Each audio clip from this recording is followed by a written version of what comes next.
Hey guys, welcome to another video.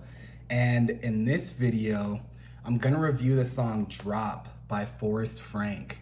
And if you guys are new to my channel, welcome. My name's Akene.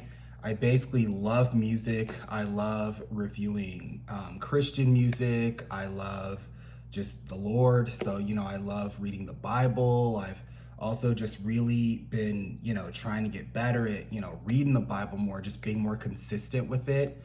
So if you guys are down to come along this journey with me, please subscribe for more content just like this.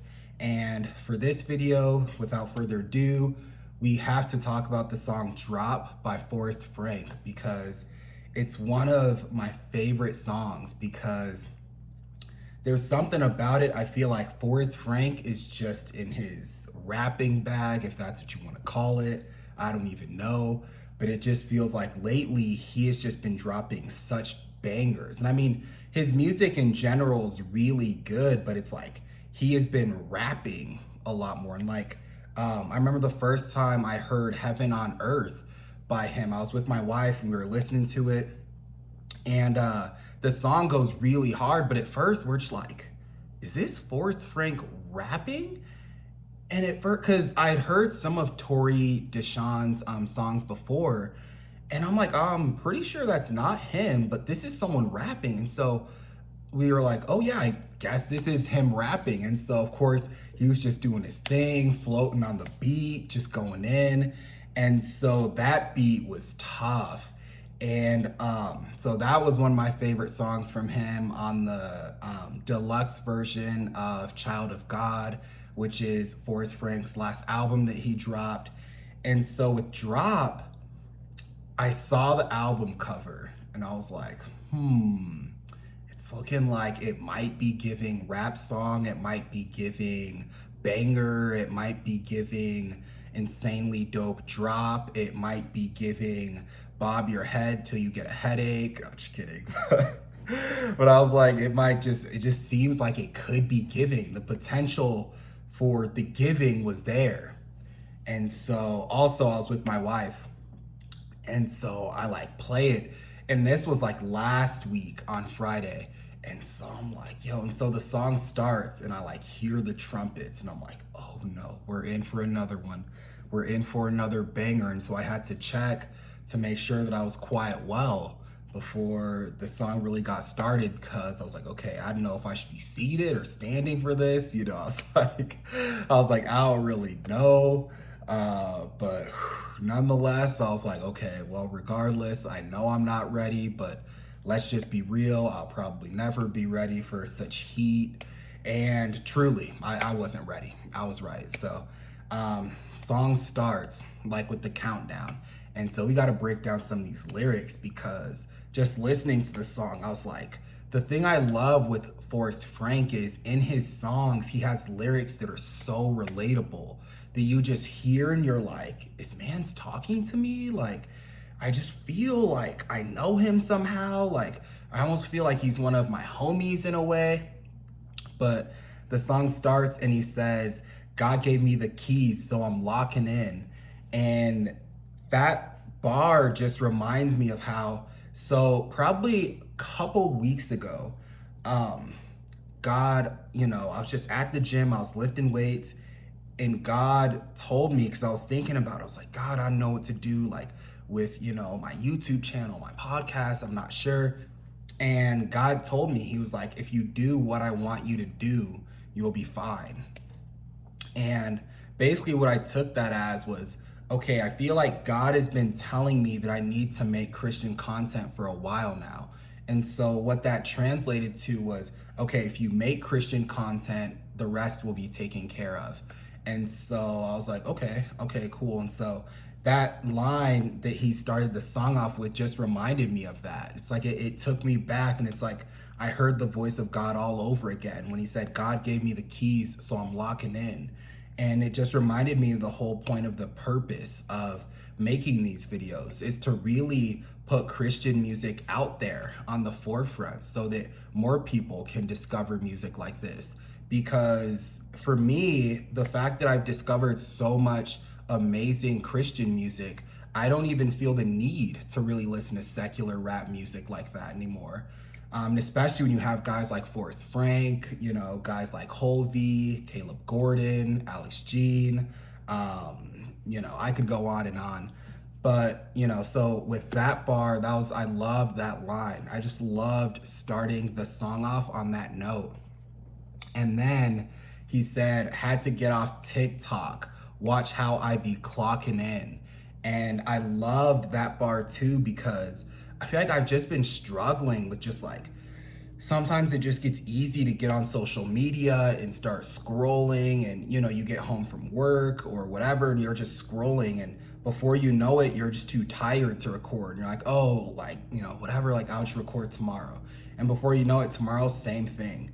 And it's just a reminder of how draining social media can be on your mental, and how that's why it's important, I think, to be very intentional with social media. If you're scrolling on there, if you're on there, it's all about knowing like, okay, what is the purpose behind what I'm doing? And so then he said, felt the Holy Spirit on the stage when I was walking in.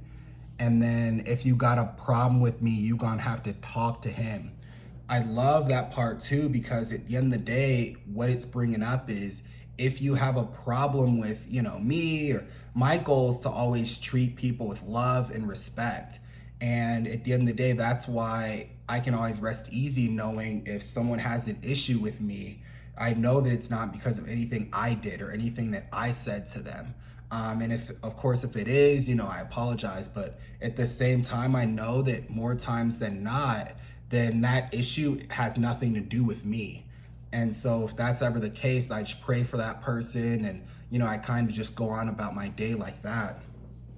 And so, and it was interesting too, that bar too, where he said, sold that Range Rover, deuces, I don't miss that.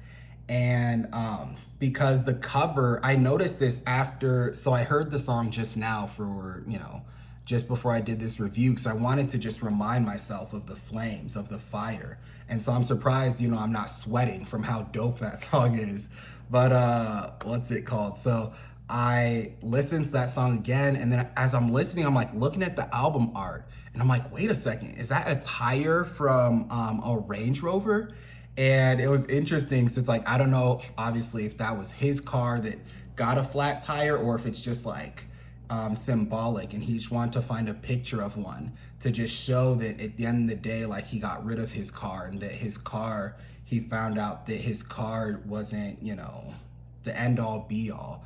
And at the end of the day, it was almost as if by that bar, he was saying he realized that you can get from point A to point B without a Range Rover. And there's nothing wrong with having a Range Rover, but when you put all of your identity behind your Range Rover, when you idolize your Range Rover, when you think, you know, oh, this Range Rover is going to make me feel better about myself, this Range Rover is going to give me confidence, this Range Rover is going to give me status, that's where we start to idolize cars. And that's where it can get really bad, because we're not getting cars for the right reasons. And so I would imagine that's exactly what he was, you know, talking about there. And it's interesting because I remember I watched this J. Cole interview years ago. Like, it was probably around when 2014 Forest Hills Drive came out. And he was talking about how he actually got rid of his Range Rover. And it was just interesting how it was like the same exact, you know, type of car. And obviously, I don't know if it was the same exact model or, you know, whatever. Obviously, Forrest Frank might have had a newer model since that interview was, you know, a while ago. But I thought that was really cool, and it was really interesting because that bar reminded me of how I got rid of my Yeezys. Because at the end of the day, I realized it wasn't so much in, you know, the Yeezys themselves or the Yeezys were causing any problems, but the problem was I was idolizing my Yeezys. I was identifying myself as a sneakerhead, and I was making impulse purchasing decisions based on that reputation that I almost felt like I had to live up to. Because yes, I loved all of my Yeezys, of course, because the designs were really cool and all of that. But at the same time, I realized that I was tying too much of my personality to my Yeezys. So so it was becoming one of those things where, you know, I was idolizing my Yeezys. And so God told me that at the end of the day, if I'm serious about him, I need to get rid of those, because I am putting those things above him, and I'm starting to idolize those to the point where I know more, or I knew more about, you know, Yeezys and different models and all of that stuff. And I knew more about those things than I did about God. And so that was God's way of saying, yo, like, relax, like, you need to get rid of these because you're putting them above me, and we can't have that. And so, and then let's see if there's anything else. Of course, the beat switch up was sick. Like, the beat switch, I think it was before the second verse or something, but just the transition into the switch was so fire.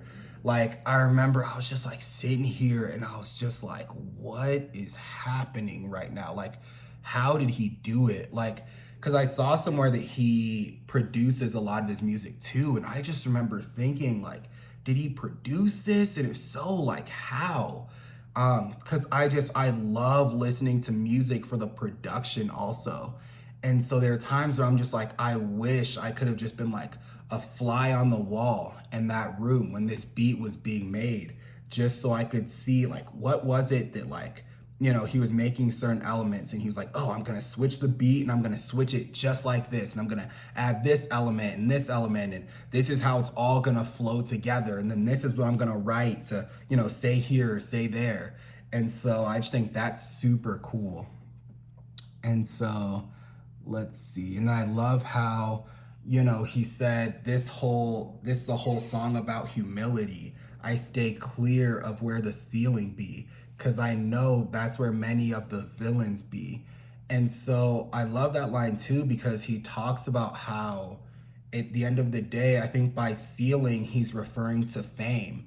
And so he's talking about how, you know, sometimes it's the bigger that you get, the more demons that you encounter, the more demons you have to deal with. And so he's saying he's kind of cool just being low key and just making music and spending time with his family. And I totally get that. I think the goal shouldn't always be, oh, I want to be super famous and I want, you know, to be a household name and I want everyone to know me. Sometimes the goal should just be to do what you love, and at the end of the day, know that you're free to still go about your business and spend your free time how you want. And so let's see if there was anything else. I think that was, oh, the other line he had on here that was fire was when he said he'll try to trap your soul. I ain't talking Bryson Tiller. And it was crazy because Bryson Tiller actually was the first concert that I ever went to. And so it was just so crazy. And that concert was actually after he had dropped the Trap Soul album. And I remember Anderson .Paak opened for him, and that was the first time I ever heard Anderson .Paak. And so Bryson Tiller, I remember that concert, and I remember how it was a ton of fun because that album, it was just really good. And I remember it had a lot of really cool, you know, like trap beats, but then kind of like soulful R&B feels at the same time. And so I was a big fan of that project. So it was cool, like just hearing that bar in there. And then let's see if there was anything else that, yeah, but I think that was pretty much it. That was most of my review on the song. That was pretty much, you know, my thoughts on it. I had to scroll through and make sure that I didn't miss anything, any comments that I wanted to say, you know, regarding that track. But yeah, you guys, so that sums up my review of Drop by Forrest Frank. I hope that you guys enjoy the song as well, and I hope that you guys also get to give the song a listen. And so as always, you guys, if you stayed for the entire video, I appreciate you guys. If you guys have heard the song, let me know what you think. Also, let me know any other Christian songs that you're feeling at the moment, and I'll try to review those as well. And I'll talk to all of you guys in the next video.